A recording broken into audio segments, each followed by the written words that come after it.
Hey guys, welcome back to some more Ocarina time. Ocarina turd? What? Well, the town looks like a giant turd because everyone died. Everybody's dead. Everybody's re-dead. Everybody gets, wants to have this unwillingly, unfulfilling, need to hump Link as soon as they get close. Yeah. Everyone here just is really horny in the future. Kinda makes sense for adult life. Get far, far away from this. In your 20s, everyone wants to be a re-dead. In your 30s, everyone just wants to settle down and go to a ranch. Link goes in there and says, I need an adult. And then Link's like, I am an adult.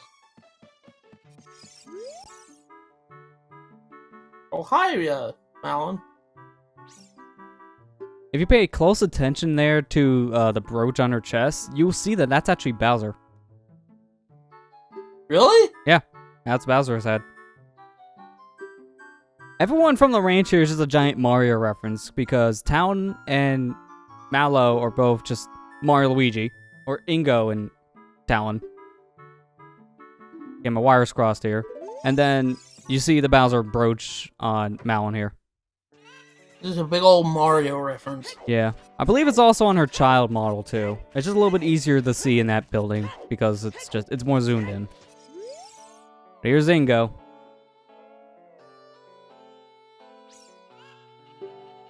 This guy here just sweeps in and says, this is my ranch now, and that's pretty much how he got it.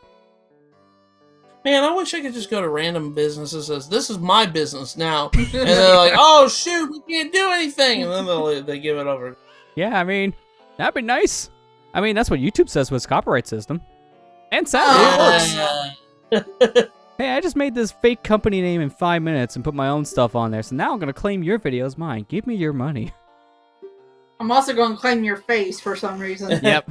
Also, I'm going to claim the video you own by using your video as a source of why I own it. Don't worry about the legal rights here. It's fine. So, in this area, we can go ahead and play around with this horse here that Ingo picked out, and this thing is terrible. It's not that fast, it can barely jump, so this thing isn't really that good. But this is the horse he wants you to use. If you know Epona's song, you play that, and you can go ahead and ride Epona here. Because if you try to walk up to her, Epona will just run away. She's not comfortable with Link. You play the song, and then she remembers you. He's like, oh yeah, that's right. But you need to actually activate this race twice here. Well, you have to activate this little riding session twice, because the second time, he will actually ask to race you. So the first time, we want to go ahead and just look at this terrible horse. Next time, we're going to use the good one. And we're actually going to race Ingo with this one, because Epona will definitely win. The one that's locked behind an amiibo in Breath of the Wild. Yeah, that's true. It's kind of weird that this is locked behind amiibo in that game, because I felt like that could have been a good reward to have late game, just as like a long side quest if you unlock the horse. Or you can get it early if you have the amiibo. Because they did that with some of the gear in that game too. Like it was possible to get a Hylian shield early from the amiibo, even though it was technically a different shield. It was in the same family, so it was really strong. Yeah. You're getting better.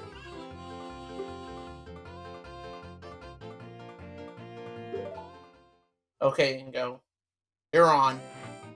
Better have those 50 rupees.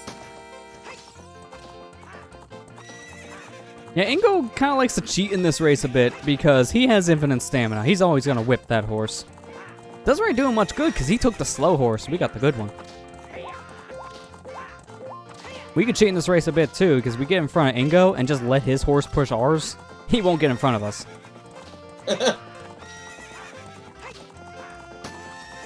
So the race is only one lap, so all you gotta do is just go around the course once fast, and it's pretty easy to do. The second time you race from here, it does get a little bit harder, but if you just take the corners sharp and make sure you're in front of him so his horse will push yours, then it's not that bad of a race. You can keep the horse if you win. How about me? I mean, I was gonna take her anyway, so that works for me. No, your business. I'll just take the horse because the horse likes me at least. Yeah, it hates you. It wants to bite your head off. Literally. Don't get a horse angry. I wish during this race you could just go up towards the wall and just drop it and be like, forget your race. Yeah, just jump over the fence. Because you can jump over those fences with Epona.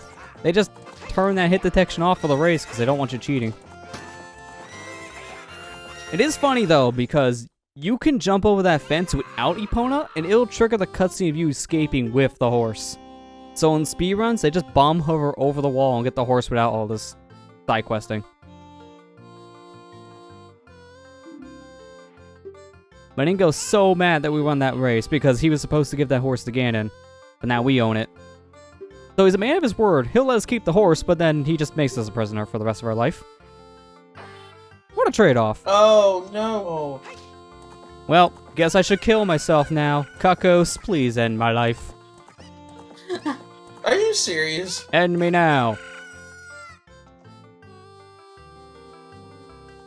I think I made him mad. Yeah, look at how mad that opponent is.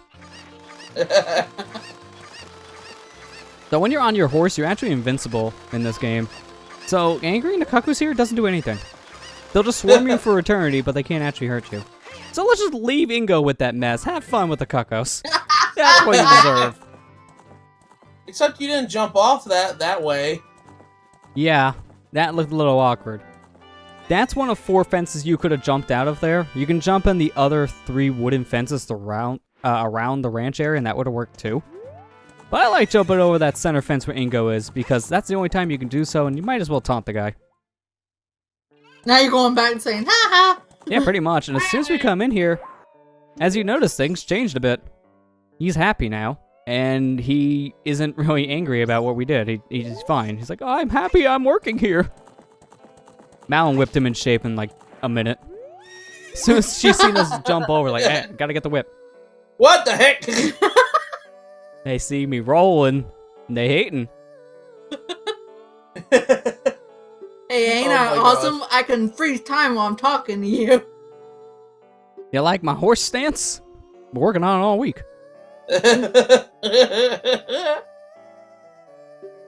Oh my gosh, Lester, how did you manage that? Yeah, it was actually perfect timing. I'd never seen this kind of pose before. But yeah, you can pull back on the stick, and then Epona will just react, push yourself backwards, but you can still speak to people when this happens. So if you have good timing, this can happen.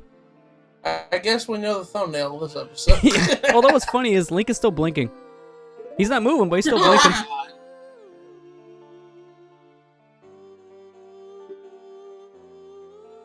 So as soon as you unlock Epona, you can come back in here, and as you see, the ranch is fine. Malin owns it again. So for doing so, she will thank you by saying, now you can participate in this race. If you win, I'll give you a special prize.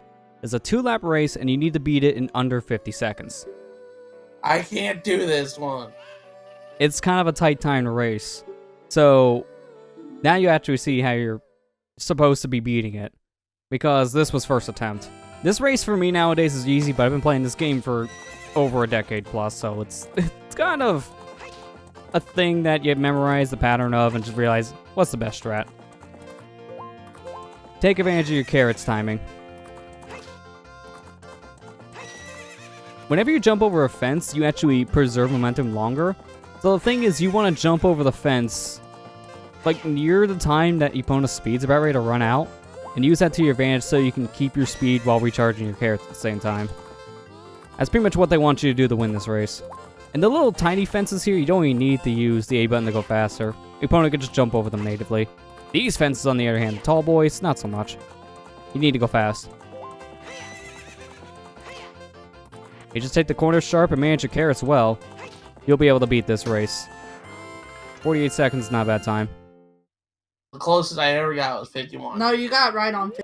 I was going to say, yeah, you got a 50 once, which is extremely close. I think the fastest time I've ever gotten here is either a 47 or a 48, so even if you do things really well, you're still going to be cutting it close. Delivered to your house. Yeah, so the prize is too big, she can't give it to us here, so I wonder what that is. I guess we'll find that out later.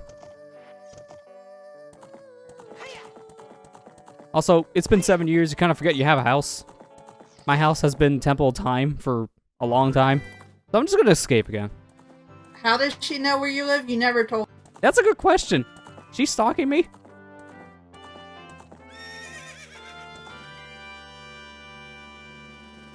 Oh, we broke out of the ranch again.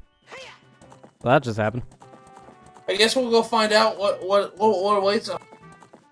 I mean, I don't need to go home right now. I still gotta run a couple more errands. So, I'll go there later. Probably another, like, part or two. Still go get the milk. Conveniently, everything moved over to Kakariko, so I can still do my shopping here. When Ganon took over Hyrule, the castle town went to garbage, and then everyone just shifted over to the right. So we all just went to Kakariko. They just went over to Kakariko Village. Yeah. Like, not much really changed at that point. It just shifted everything over.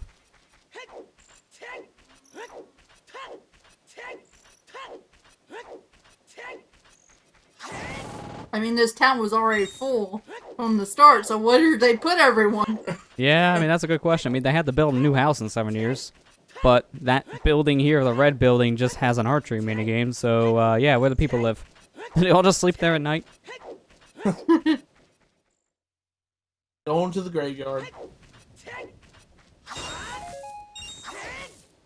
Hurrah! Need an extra couple drops here. Get some more bombs. That always helps. So, let's just see how our good friend Dampé's doing. Oh, no one's home. I guess I can read his diary. That's not invading privacy.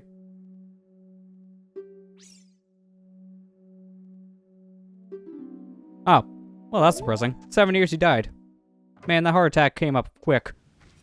I guess he was old. Yeah. I don't really think they explain how he actually dies, so it's just... It's kind of implied of what happened. We'll just say natural causes. Hi, Poe. I guess he's gonna ignore me. Alright, bye. I gotta go die. Okay, bye. Question mark? I wonder where this is. Conveniently, someone buried Dampé with explosives, so I'll take his free explosives. He's not gonna use them. So yeah, Dampé's dead. Hi, Dampé. But for some reason, he's here as a spirit. And because of that, we can race this said spirit. Which works for me. You know, I wish he could have done that when he was alive. Yeah, I mean, he goes as slow as molasses when he's alive. Which is when you need him to go fast. And then when he's dead, you need him to go slow. Because one wrong shot with the fire, you're going to get stunned, and he's going to shut the door in your face. You basically just follow the leader. Ow, now! Yeah. That's pretty much all this race is, and then do your best to avoid the random fire drops. He can sometimes throw him in a really bad spot, so it's kind of hard to dodge like that. Like, he'll just throw a fire as soon as you turn the corner so the camera isn't focused on it. And then he can just drop it in your head, which is even better. Even better. Yeah, this is not going to be a good time for this. It's going to probably be like a 55 or 56, if I remember. I don't know, it's actually even higher. I think it's going to be 57. Yeah. Oh, 58. Man, I'm terrible. I'm terrible for guessing. Like every guess, let's just bump it up a number.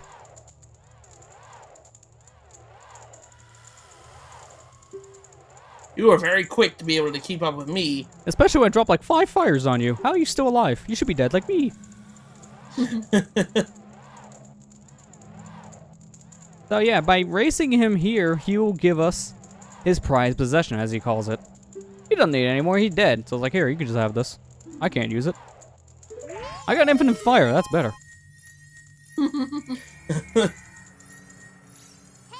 Yeah, if you know if this was a rando, it wouldn't be a hook shot. Yeah, although it could be, and then it'd just be hilarious. But yeah, he gives you the hook shot, which, in this game, actually terrible, because there's 2 different versions of the hook shot they made for this game. There's this one, and then there's a long shot. The long shot is what the hook shot is in future 3D games, and also from, like, Link to the Past. The hook shot is half the range of that, which is pathetically short in this game. But we need to race Dampé again. Instead of coming all the way back around, re-entering the grave, we're just going to void out and just do the race again. So now, time to go fast. And speed up. We're playing the ranch music. How many attempts did this take you, Lester? No, it only took 1. Minus all the fireballs, it still did pretty okay. You need to beat Dampé now again under a certain time. I think it's under, like, a minute. So, as long as you beat him under a minute, then you'll get yourself a new reward. Time of this race was 54 seconds. I think my best time there is like a 48. It's really hard to get low times. I think like the best in RTA timing is a 46, which is really strict. You basically have to get hit by no fire and be perfect. Uh-oh, gotta play to Song of Time! Yeah, who put these random Song of Time blocks here? That's inconvenient. Hey! Yes, Navi. I know. I know, Navi. We gotta go through the woods, but I don't want to yet. I got some other things I gotta do. So yeah, this place has a question mark on it because that grave Dampé's buried in is also linked to the windmill. So that raises several questions about how Kakariko handles her gravesite. He's hard. You can actually get this piece of heart early because you can jump on one of the 4 stone pillars there, and then you jump and grab that spinning platform. So you can just get it from the bottom platform, actually. There's not very much of a fear of missing if you know that. Yeah, this guy's a little weird because this is actually a time paradox. This guy here is telling us that there's a song 7 years ago some kid played at him, and it screwed up the whole windmill. And he teaches it to us here. We're the kid that screws us all up in the past. He teaches us the song as an adult, then we go back as a child, play the song for him, which then he learns from us, which then he teaches us. This is just a confusing mess for timeline. It is a time paradox. Yeah. Little weird. Let's just call it multiverse theory and make my head hurt less. Also, this song is very infamous in my streams. Yeah, you play it all the time in the worst possible locations. Well, because it's right next to my... It's like... Oh, like one known difference from my Scarecrow song. Yeah, that's the only problem that you have with your Scarecrow song. Alright, Song of Storms, Scarecrow song. Good enough, we'll make them the same. That way, we can make it rain in a volcano and say it's natural.